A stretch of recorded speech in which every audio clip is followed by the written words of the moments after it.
What's up, guys? Pastor Jeffrey here, and joined by a couple of really good friends of mine. We've got Pastor Tim Timberlake. He was at Revival Nights this past fall, and man, just absolutely nobody wanted to preach after he preached. It was totally ridiculous, amazing. He pastors Celebration Church in Jacksonville, Florida, the lead pastor there, and just really honored to have you. And then also got great friend, Coach Micah Byars from Iowa State University. And Micah is a City of Lifer and been a part of our church for many, many years. They're still very connected, even though they're living up there. And I want to welcome you guys. How you doing? Doing great. Thank you for having us. Everybody surviving in the pandemic. Absolutely. Trying to hang in there, man. Yeah, it is. Has this been the weirdest year in the history of the world or what? I mean, it's like as if one thing is not enough, it just seems to keep stacking and stacking. And then here we are at a time that in a way is unprecedented on multiple levels. And I'm sorry that I didn't dig more into your resumes. I mean, you're some of the greatest guys I know. Just real quick, so we know what we're talking about. Micah here played on the 1995 national championship for, I don't even want to say it, but the Florida Gators. You see, I've got my Bobby Bowden. Now I do have a Gator here. This is my autograph that Emmett gave me. He's my favorite all-time Dallas Cowboy. So I'm, as a Knowles fan, I have an open mind. Yeah. You're the most balanced Gator in the world. But Micah went from football to the basketball world and recruiting coordinator for UCF, went on to work with Fred Hoiberg at Iowa State. And Tim is truly, I mean, I talked about his preaching, one of the most phenomenal preachers I've ever heard in my life. Sweetest guy, him and his wife, Jennifer. She's from the Great White North. You guys are repping two big countries there. You guys are both absolutely. Amazing. And also Giselle, Micah, your wife, my wife loves both of your wives. Giselle ran track at UF and very, very important part of our family. But in this conversation, where we are in the world right now, the murder of George Floyd and Ahmaud Arbery and, Breonna Taylor, when you have these things that are stacked on top of each other, number one, you've got people that are cooped up, they can't go anywhere. The stress level is at an all-time high. And now you have these events that are kind of piled on top of each other of Black people that are being killed. Now, I think that it's interesting, just so the narrative doesn't just become an anti-police narrative. Ahmaud Arbery was killed while jogging. That was not a police incident, but it's a young Black man that is just exercising, so I think you've got these multiple things that have happened that have created pain and have resurfaced. I feel so, sometimes the pressure for me, I don't know how you guys feel, but when I see something that I want to talk about, it feels very trivial at times to get on Instagram or to say something or Twitter or Facebook to say something. And I know that there are times I want to say something, but trying to make sense of these kinds of things and what it has done to our culture. I believe that, an idea that I had one time in the George Floyd thing is when the echoes of the past become the headlines of the present, the pain that it brings up, it just resurfaces things. But this is kind of at a place that I don't think it's ever been. And it is surfacing some things that need to be talked about. And as a pastor, as a Christian, as a friend, as a man, first of all, I'm talking more right now than I'm going to talk in the whole conversation because I'm not here to talk, for me to talk. I am here to listen, and I'm here to learn because I need to learn. I need to learn more about people. I need to learn how to ask questions. Two of the coolest guys, sweetest guys, great hearts that I've ever met in my entire life. I don't think I've got into this subject with either one of you, and I don't know why.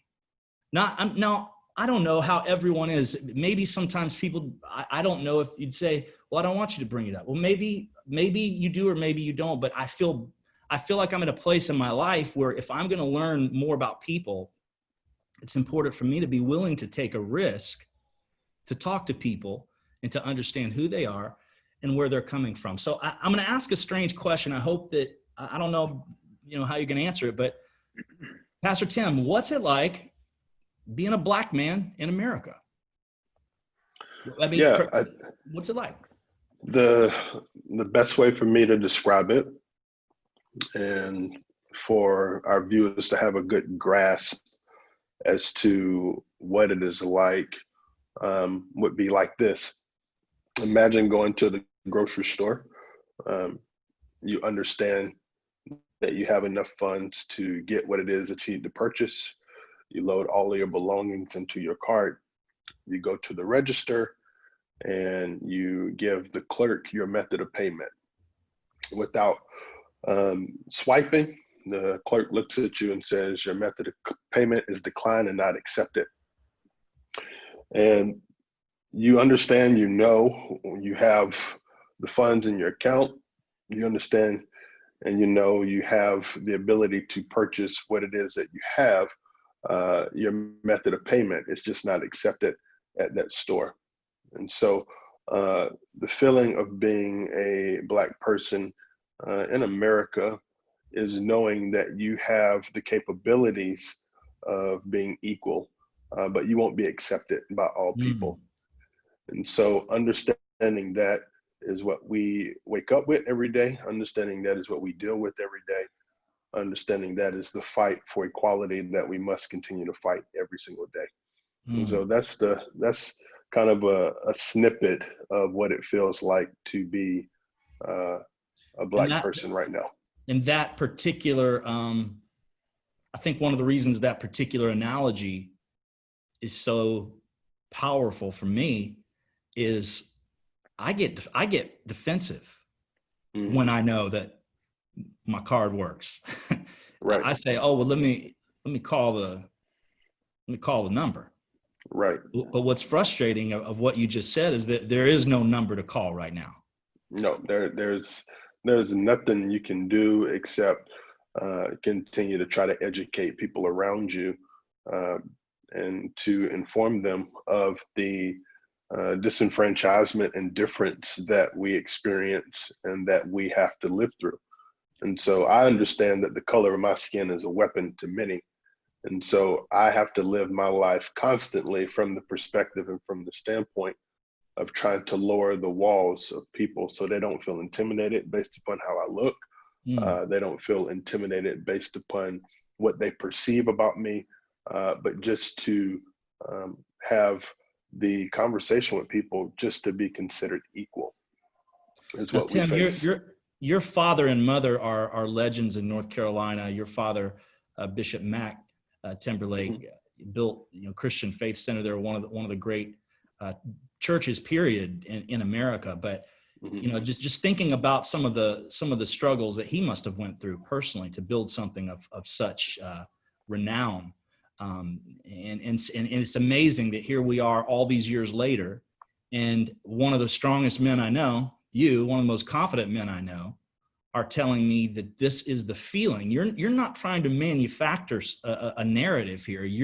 We're having a personal conversation where I just asked you as a friend to share your heart with me, and I'm just sorry, man, but this analogy, you've put one on me here that I'm not going to be able to get over, because that's it's powerful. Micah, how would you? I don't want to cut you off. If you got something else there, Tim, go, because that's big. No, just my grandfather, just to give it context. I'm from North Carolina, city called Creedmoor, as you were saying, PJ. My grandfather was a sharecropper, which is pretty much a glorified slave, and my father grew up in a sharecropper's home. So it was my grandparents, and then my father was one of 8. And so at the height of the largest salary my grandfather made as my dad was growing up was $50 a month to take care of 10 people. And so the one thing that lives beyond our lifespan is our memories. And so I have memories from my father, I have memories from my grandfather that they told me because of the pain that they encountered and the pain that they lived through. And so I think it's important for each of us to understand we are shaped by our memories, and we're shaped by our experiences. And so a lot of what people are seeing today are people shaped by what they've been through and are now utilizing and raising their voices and saying, we don't desire to go through this anymore, and we won't go through it anymore. And so yeah, people say, you know, the rioting and the looting is bad, and I agree. I think it tarnishes the message that we desire to relay to a certain degree. I think that when people remain unheard and they feel like they are voiceless, they will do anything to get the recognition and the attention that they desire. And so that's what we're seeing today. I think I agree, man. I think that's well said. Thank you, man. Micah, how about you, bud?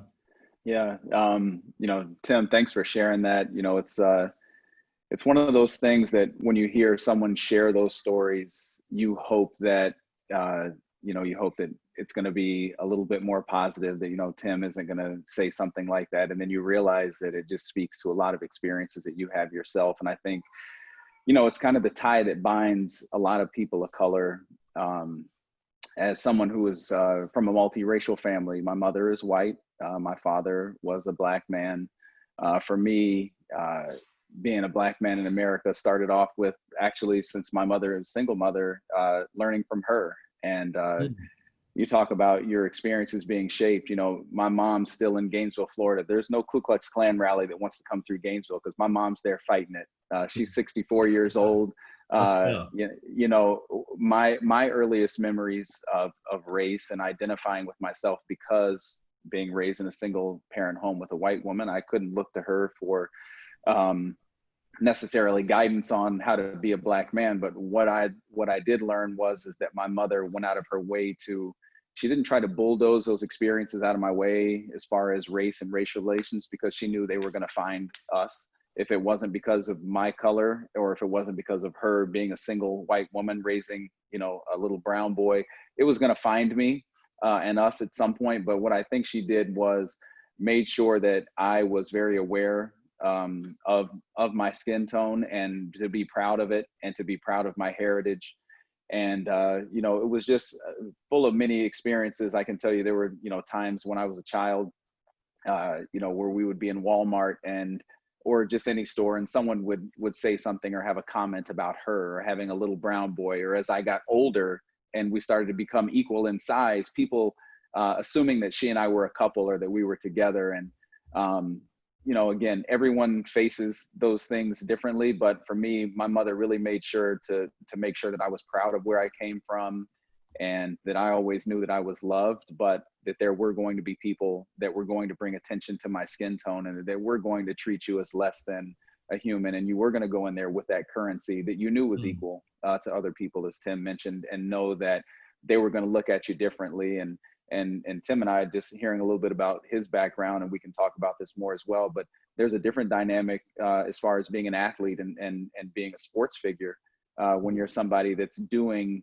not necessarily the bidding of somebody. We all play sports because we enjoy it. I think sports is the most beautiful, unifying. I mean, I be on a soapbox just for a second, but as a child, watching the Olympics when I was a kid in 1984, that first Olympics for me that really resonated, to see that our country was this amazing cross section of Black, brown, white. You know, you had your swimmers that maybe looked a certain way, and your cyclists that looked a certain way, and your track athletes.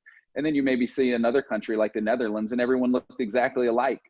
And for me, that really resonated for me, to see that, you know, we do live in an awesome melting pot with a great cross section of people, but we also have some underlying racial issues in our country that needed to be addressed. And I think, again, like Tim mentioned, and like you have here, people, it is boiling over. And I think it is because of their availability of social media, and their voices are being heard now.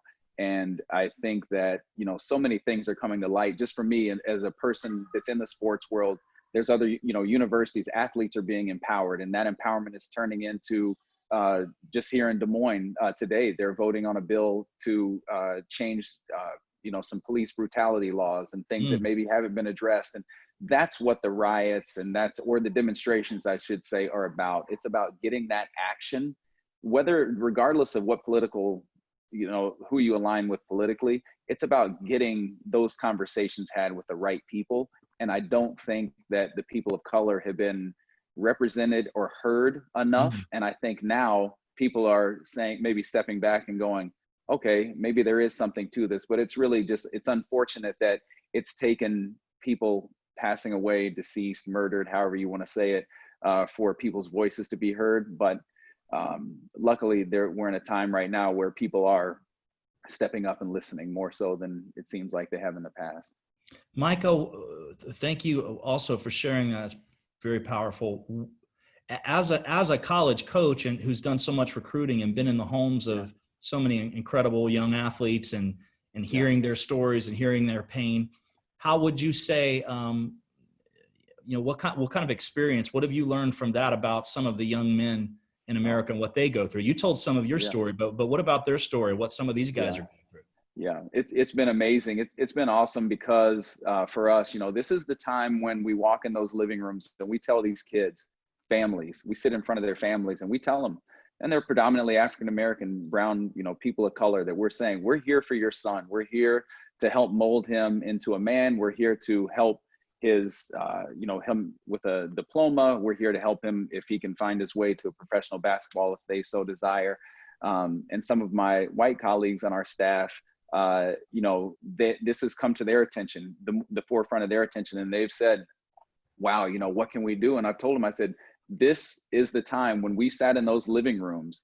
This is what we meant. This is the time for us to really come forward. And it isn't as though, the other coaches of color on the staff have been like, there's going to come a time. But for us, it's just been an opportunity to really pour into these young men, because we have a unique platform, because I do get to live my life in front of 16 young men. And much like you guys who have the awesome, you have the pulpit, you have your platform as pastors, I have this small community of 16 individuals from an amazing cross section of the country. We have white kids on our team from Iowa that never played with another Black athlete. We have Black athletes from Milwaukee that have never had a white teacher or a white teammate. And that's why I love sports, because at the end of the day, no one is, in this day and age, no one's selecting the starters or the best players by the color of their skin. It's the ones who are the best players. But beyond the 40 minutes that we have on the court, or the 2 hours that we have in practice, we have this opportunity to pour into these kids and show them with our actions, more so than with any, team activity we can show them with our actions that we are about change, and that we are about equality, and that we are about explaining to them that it isn't necessarily and I told our guys this the other day, it's the ignorance that we're after, because we do have some white players on our team, and it's a tough spot for them to be in. It would be, and I'm sure Tim's been there before, when you've been the one person of color in a room or the one dissenting voice. I think it's very difficult, and I can see that from our experiences. And Tim, has probably shared this as well. Some of the white players on our team in our group chat afterwards, they didn't know. They were like, I didn't know what to say. I didn't know what to do. And I go, guys, it's all about learning and listening and asking questions.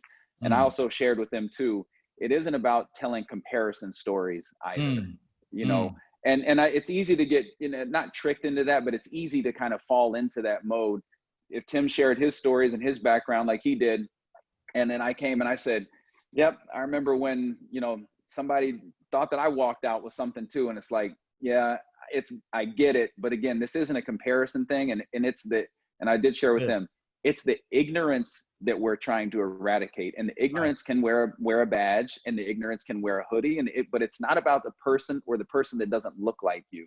It's the ignorance that we're trying to eradicate. And just because I didn't want them to attach, this typical person that they think is their oppressor, that looks whatever stereotypical way that they have. But again, it is, like you mentioned, it's awesome to be able to have the platform with our guys, because they get to see me as a coach, but they get to see me as a father, and they get to see me as a husband. And I don't take that lightly, and I never have, but these issues have come to the more of the forefront now. And so that's made my job even more exciting. And I look more forward to being around our guys every day, because I can pour into them in that regard. Man, guys, look, if those kinds of transcendent moments can come from sports, you're talking about the Olympics. Who didn't watch The Last Dance during pandemic? I mean, you had to watch every single episode. It's like my whole family is like gather around the TV Sunday nights to watch it when it was on. But in those moments where everyone's hugging, so sports can create some transcendent moments. If that can happen through a game, then Tim, what should be happening in the church? If those kind of transcendent moments can happen through a game that seem to break down those kind of walls, what should happen when we've got the hope of the world that's in us? What should be happening? How should the church be leading and trend setting and setting the pace for everyone else? We shouldn't be the ones that are pulling up in the rear, trying to figure out what's going on after everything has already taken place. We should be the ones that are out in front. So how can we do that? What should we be doing, Tim? The first thing that I think is important as the church is to understand that this is not political. So a lot of times the church remains silent because of political support for one group or the other. And the thing that we must understand and know is this is not a political conversation. This is a humanity conversation. And so in order for us as the church to understand the hope of what's possible moving forward, we have to first talk about the pain that has happened in the church, from the church in our past. And so it's just like this. Whenever parents or a parent goes to the doctor and they are expecting a child, one of the first things that the doctor asks them is to tell them and explain to them their family medical history. This is why, because the doctors can tell a lot about that child's future based upon the family's past. Wow. And so until we as the church are willing to have tough conversations about the pain of our past, because we've been blind and because we've been ignorant and because we have sometimes purposefully not had these conversations, we cannot really truthfully in love talk about the hope of not just unity, but agreement moving forward as the body of Christ. And so with everybody, there's different parts. There's different members of that body, and each member is important. But the significant thing is each member looks different. And so it's not until we as the church understands the need for difference and sees the value in the different parts of the body that we can really unite as the body of Christ and come together to really do what we are called to do. Man, so well said. I think, Tim, about some of the things that you're mentioning right now, the pain. I think about, and here's what I'm trying to do in all of this is I'm trying to look inward rather than say, look what they're doing, or why can't they just do it? I'm just trying to think about my own life. And here's what I've come up with for me. And I don't know if this resonates, but what I've come up with, this is the danger of default. And default is that code that is underneath the computer that if nothing changes, that's what it goes to. And I don't know, you guys are younger than me. I'm an old man, but I used to use Windows 98 back in the day. That was my computer, and it had this default screensaver. That was like the most boring. It had the Microsoft logo with the little 98 on there. And so that was my default. That's what was just there. And I never changed it until I learned that you can actually change your default. And you know what I did? I picked the coolest thing that you could ever find. I picked the most, now for me, I'm kind of a nature guy, but I remember that particular picture. It was the most beautiful. I love a single tree in the middle of a field. That's a weird thing about me. I don't know why. That's always been inspiring to me, just how something can stand by itself on its own. So I had this picture that was no longer did I stick with the default. And what I've discovered is that for me, my defaults are platitudes. They're boring. The things that by default. So sometimes what happens is that people will get into these defaults when they see someone getting shot or murdered or killed, or they hear the story of someone breaking in a home with no warrant and shooting, a woman to death. No, just knocking, and they come in and then someone's trying to defend themselves and all of a sudden they're dead. So what will happen is our defaults, since we go to them without thinking, the defaults of many people will be, well, then why were they there in the first place? Or why did they go to a nightclub? Yeah. If he didn't go to a nightclub, he wouldn't have got shot. Why was he, I heard he was, looking in someone's property. So how painful is it when, as a black man, when you hear white people, and I'm saying this as a white person, how painful can it be? I'm not talking about complaining about this and that. I'm talking about legitimately painful, and how heartbreaking. You're swiping the credit card and someone is going, no, it's no good here. You don't have enough currency, and you do. How painful is it when you're trying to say, can you feel what I'm feeling? This makes it harder for me. How painful is it when people go to some of the defaults, whether it's all lives matter or whatever the defaults are that people tend to go to. But and look, I understand that our defaults, now I'll just even say this real quick, and once again, I'm not going to talk a lot, but I have defaults theologically that are conclusions I've come to. And if I'm willing to just stick with them because I've researched them so well, I'll become stale, because I need the power of the Holy Spirit to take my defaults and constantly be giving me revelation and making them fresh. Default gets stale. So there's a lot of danger when we think we know everything about subjects and we're not giving God room to make us very uncomfortable to grow. So how painful is it when you need compassion? If I'm going to have a default, I wish it was compassion. But how painful is it when our defaults are just these platitudes that people give that can be hurtful? Either one of you. Tim, you can go. Yeah. Yeah, I think for me, understanding that there are two types of defaults. And so you have racism, which is a default, which is a heart issue. And then you have injustice, which is a default. And so the best way to describe it is we need God for racists to change the heart of men. We need laws and legalities for injustice. And so your default of racism does not impact me based upon how you feel. It impacts me when you break the law. And so the reason it's so important for media to tell you the backstory and to tell you the negative pieces on the people that have been unjustly murdered is because if they can control the narrative of what you hear, they can control your perspective of who was murdered. And so they arrange their defaults to try to gauge yours. And so understanding the significance of what we are seeing, what we're viewing, what people are going through that are people of color and minorities, it is a race that was never meant for us to win. And so that default that you're talking about, that Windows 98, you know this, Jeff, because if you sat there and you left it untouched for a while, that Windows 98 logo would begin to bounce around that screen. And so even in default mode, it is a moving target to try to get it to change.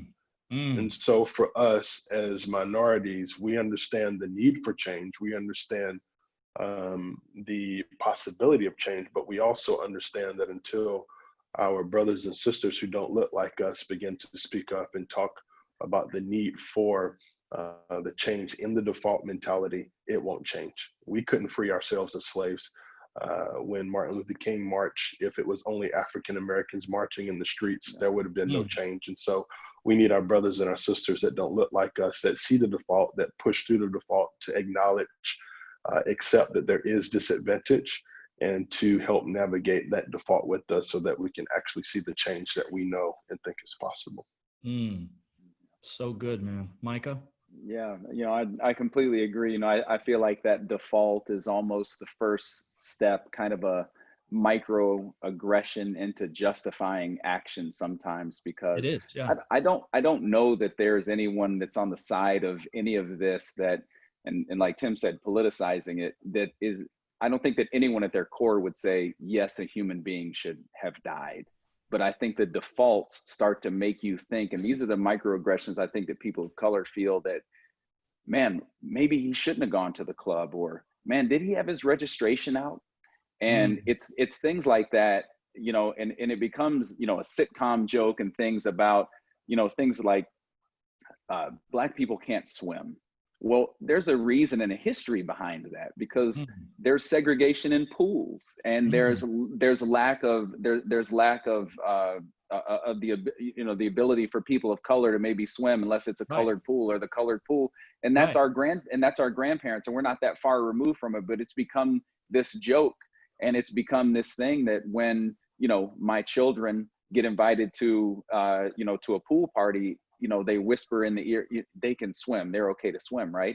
But that same question, I would guess, is not asked to the masses. So, it's little things like that that make you think. Yesterday, I can tell you this, not just for this discussion, my wife and I, there is a home being built in our neighborhood on a corner. We built the house that I'm sitting in right now. We are so blessed. We've been living here since October. I walked in and out of this house freely as the construction process was going on. I didn't think twice about it. There was nothing on this house that said this is the buyer's residence. I didn't have a cashier's check or anything showing that I had ownership of this land or the home.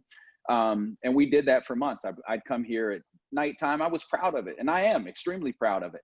But if you tell me right now, if you fast forward to my home being built right now, just 1 year later, would I be hesitant to walk through this very room that I'm sitting in my basement right now, or traverse the upper level? If you don't think that I would think twice about that, that's wrong, because I would. And that's sad, not because I want to play into the, just the thought that, play along with however it's been politicized. But I think about this when my wife and I were walking yesterday. There's a house at the end of our corner, and I was like, hey, we should walk through there. And then we were talking, and I'm not scared to do it, but it's just one of those microaggressions, one of those things that make you go, man, we probably shouldn't do that. But I don't know that a white person would think twice about walking in there. And I don't have an issue with them not being able to do it. Just so I can share, I'm not trying to cut you off, but I wouldn't. I'll just tell you, I wouldn't. And that's something that we can talk about right now that is a clear difference. I would never. I've driven on to, when I heard this story about Ahmad, I feel, I mean, as you get older, just to encourage you guys, as you get close to my age, you start crying at things that you would never cry at before. So this is what you have to look forward to in life, is just always crying and stuff. I never used to cry at anything. I cry at like Hallmark commercials now. It's really sad. But when I saw that, I thought to myself, I go on construction sites all the time to learn how they're doing things, walk on there, walk around. That's something I've never felt before. So I think, thank you very much for sharing these ideas, because here is what people have to understand.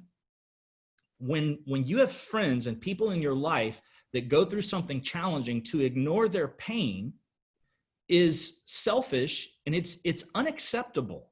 It's unacceptable. Can you imagine so my wife was sexually abused growing up. Can you imagine what kind of husband I would be when she gets emotional? So sometimes when I'm watching a movie and there's a particular scene in the movie that has something that reminds me of what she has been through, all these things are going off in my mind. If we're in any kind of situation where something's brought up, what's going through my mind all the time is, I wonder if Aim is okay right now, or if that's reminding her of this or that. Can you imagine what kind of husband would I be if I said, get over this stuff, man. You bring this stuff up all the time. Every time we're trying to do something, you get emotional, and then you get emotional about, you know, when this subject is brought up.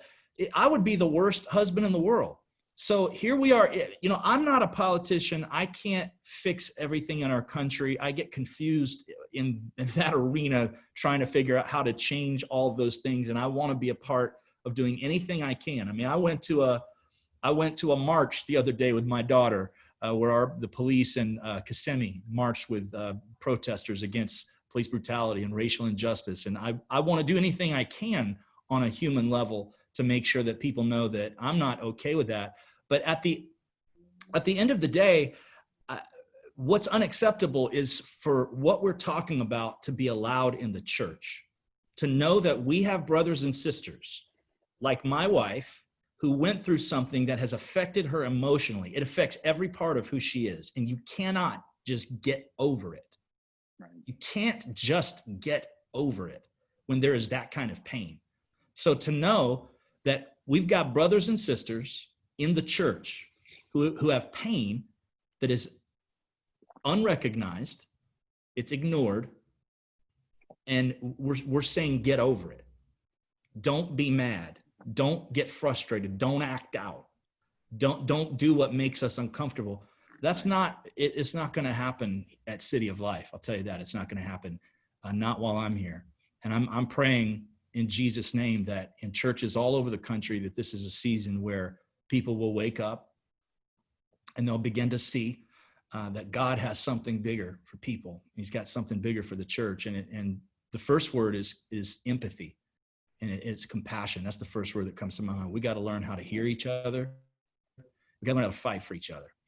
But Pastor Tim, you have some other ideas as to what the church could do, or what do we need right now? What are some practical things we could do? Or, I mean, I believe conversations are important, but if they don't lead to anything, I get worried sometimes that with this, that like many other things, that what if it's just a fad? You know, do you ever worry about that a little bit? It's like I turn on Instagram and every white pastor in the country is sitting down with a black guy on his, on his feed talking. And I'm on that feed. I'm like, okay, I'm a white guy with my black friends and a conversation on race and all this stuff.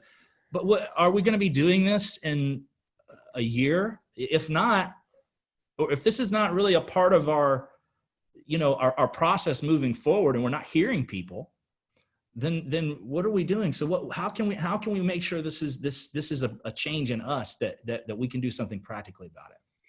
Yeah, I think one of the biggest things for the church to understand is this isn't an event that happens periodically. This is systemic.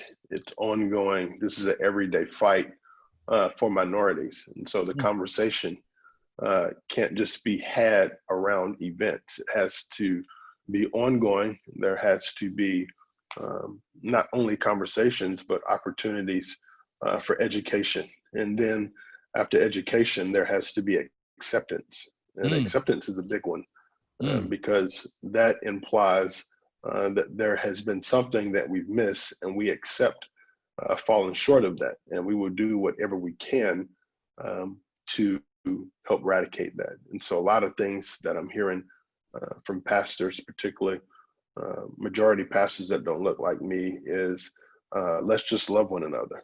Let's just love one another. And that's great in theory, but true love goes beyond saying it and is willing to make sacrifice. And I think that's where we have to come as leaders in the church. We have to be willing to make sacrifice for our brothers and our sisters that don't look like us, to utilize our voice, to speak against injustice, to help educate our brothers and our sisters as to the real world that we may or may not live in, so that people around us are aware of what we can do as the church to uplift and uphold the hands of our brothers and our sisters.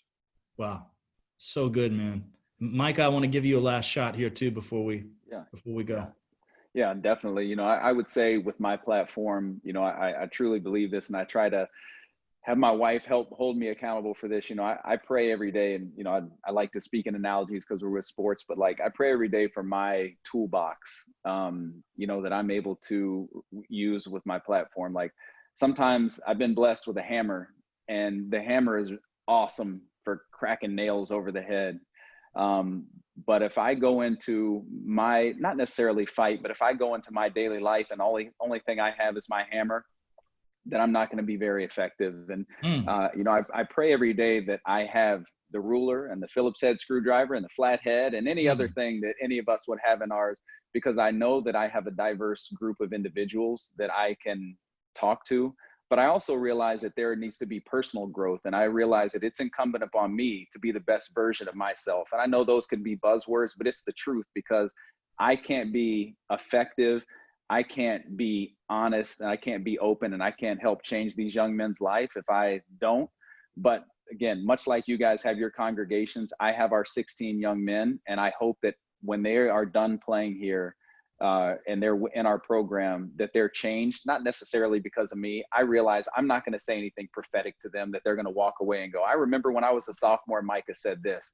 But I hope that they see with my actions, and I hope that they see when I'm up and when I'm down, that I bounce back a lot quicker from the downs, and I don't live in the ups too much, that they see some consistency. And that they can see, for the young men of color that we have on our team, I hope that I'm a beacon for them, because I didn't have that. I didn't have a married person of color in my life. But I also hope for the white guys on our team as well, that they learn and they realize that they have a brother, a person that, and I don't go around and I don't talk about my religion with the kids all the time. I think they know, but I want them to know that that I'm somebody that is a believer, and that I am somebody that works to continue to reinvent themselves, but use my relationship with God as my boilerplate baseline where all my decisions are going to be made. But again, that's why I use that toolbox analogy, because I don't want to go into any of these discussions with the hammer, because the hammer isn't going to be effective when you need to make sure that you have something, more gentle or more delicate to address with the kids. So again, I appreciate this platform now.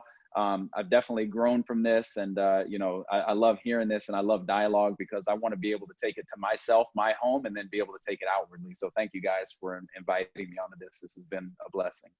Man, I can't tell you guys thank you enough for spending some time with me here today. You guys are both truly incredible men, and great friends, and thank you for your voice. Your voice is so needed, and I'm just praying. We're going to be showing this in our service, but I'm just praying. My prayer is that people hear and they just listen, and maybe, just maybe, we'll figure out that there's some settings in there where we can reset some defaults. And we don't want to be living our lives on these boring defaults that don't help anything. They're customizable, and in Jesus' name, you can change them. The Bible says, don't be conformed to the patterns of the world, but be transformed. We got to be transformed by the renewing of our mind. That's what growth is. I'm in a series right now at City of Life called Orchard, How to Cultivate Spiritual Growth. I want to grow. I don't want to look the same. I don't want to think the same tomorrow as I do today. And listen, this is tough to hear for some people, but change has to happen in this arena. Change has to happen. We have to listen as a community to one another. We have to listen to Black America right now. We have to listen to what's being said, to the pain, to the anguish, to the hurt. We can't go to the defaults, whatever those defaults are. And if you wonder, why do you keep saying default? I'm not sure. What keeps you from having compassion when you see a picture of a little kid in another country? Something comes up. Do you go, oh, well, if their country had a Christian government, then they wouldn't have gotten themselves in such a dire economic situation? What is your default that keeps you from having compassion first? And until we get compassion as our first default, we can talk about the reasons why things happen later. But if compassion is not the first default, it's not like Jesus. And that's what I want to be like. I want to be like Jesus. Love you guys. I appreciate you so much. Man, stay strong, and hopefully we get to see each other soon, okay? Absolutely. Thank you. Sounds good, man. Thank you so much. All right, take care. Bye.